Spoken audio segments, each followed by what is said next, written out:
ভাই কি নিয়ে নড়বসা করেন?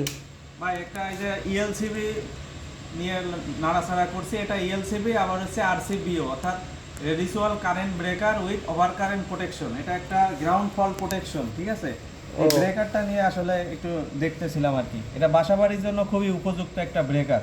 যে কোনো বাসাবাড়িতে আপনারা যদি এরকম একটা আরসিবিও লাগাইতে পারেন, আপনার জন্য আপনার মানে বাসাবাড়ির জন্য উপযুক্ত। এটা কি কি প্রোটেকশন দেয় বা কি সুবিধা আছে? হ্যাঁ, এটা সুবিধা হচ্ছে ভাই, এখানে দুইটা সিস্টেম, ঠিক আছে। এই যে এটা হচ্ছে কি আপনার এমসিবি, হ্যাঁ, অর্থাৎ মিনিয়েচার সার্কিট ব্রেকার টাইপের। এখান থেকে আবার এটা হচ্ছে কি গ্রাউন্ড ফল প্রোটেকশনের জন্য আপনার এই দুটো একসাথে করে, অর্থাৎ এর ভিতরে একটা সিটি আছে, জিরো সিটি। হ্যাঁ, জিরো সিটির কাজ কি সেটা আমাদের পেজে ভিডিওগুলো দেওয়া আছে, দেখে নেবেন।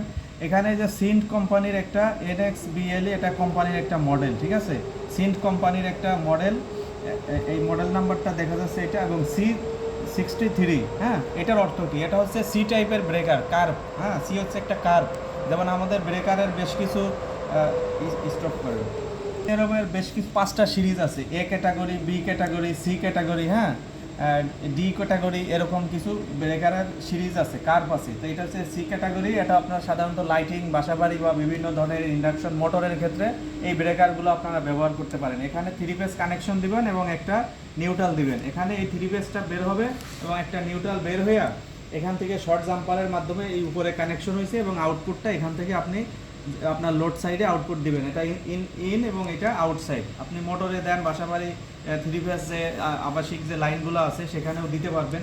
প্রোটেকশনের ক্ষেত্রে এটা হচ্ছে ওভার কারেন্ট প্রোটেকশন দিব। আপনার যে কোনো লোড 63 অ্যাম্পিয়ারের যদি বেশি লোড হয়, সেক্ষেত্রে এটা সে ওভার কারেন্ট নেওয়ার কারণে ট্রিপ করবে। আরেকটা হচ্ছে আপনার এখানে এই যদি কোনো শর্ট সার্কিট হয় তাহলে ইনস্ট্যান্ট সে ট্রিপ করবে।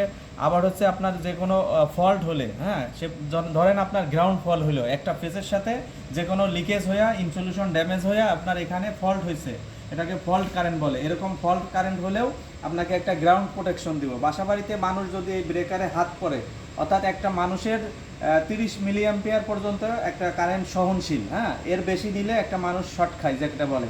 তো এই 30 মিলি অ্যাম্পিয়ার কারেন্ট যদি গ্রাউন্ড হয়, মানে আপনার লিকেজ হয়, সেক্ষেত্রে সে 0.1 ন্যানো সেকেন্ড, ঠিক আছে, 0.1 ন্যানো সেকেন্ডের ভিতর এই যে 0.03 অ্যাম্পিয়ার, এই 0.1 ন্যানো সেকেন্ডের ভিতর এই ব্রেকারটা কি ট্রিপ করবে। অর্থাৎ একজন মানুষ এই হাত লাগলেও সে দ্রুত এটা ট্রিপ করবে। এই জন্যই বলছি বাসাবাড়ির জন্য আরসিবিওটা লাগানো বেস্ট, ঠিক আছে। এবং গ্রাউন্ড ফল প্রোটেকশন যেটা দিয়ে থাকে, আমরা অনেক সময় বিভিন্ন ফিল্ডে কাজ করার সময় এখান থেকে আমরা ওয়েল্ডিং বা বিভিন্ন মোটরের লাইন দিয়ে থাকি। সেক্ষেত্রে আপনার এই যে যদি কখনো এক ফেজ বা কোনো বডি বা গ্রাউন্ডিং হয়, সেক্ষেত্রেও ট্রিপ করে গ্রাউন্ড প্রোটেকশনের জন্য।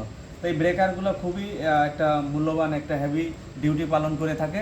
আশা করি সবাই এই ব্রেকারগুলো ব্যবহার করার চেষ্টা করবেন। ধন্যবাদ সবাইকে। আর দ্বিতীয় কথা হচ্ছে, আমাদের পেজটিতে এরকম প্র্যাকটিক্যাল বিভিন্ন ধরনের ইলেকট্রিক্যাল বিষয়ে, ইলেকট্রিক্যাল কম্পোনেন্ট, ডিভাইস, এই ধরনের ভিডিওগুলো আমরা দিয়ে থাকি। পাশাপাশি আমরা ইন্ডাস্ট্রিয়াল যে সকল কাজগুলো আছে, এগুলো কাজগুলো প্র্যাকটিক্যাল করে থাকি। পাশাপাশি আমাদের ভিডিওর মাধ্যমে মানুষকে শেখানোর চেষ্টা করি। সবাই আমাদের যারা নতুন আছেন অবশ্যই পেজটিকে ফলো দিয়ে পাশে থাকবেন। ধন্যবাদ সবাইকে। আসসালামু আলাইকুম।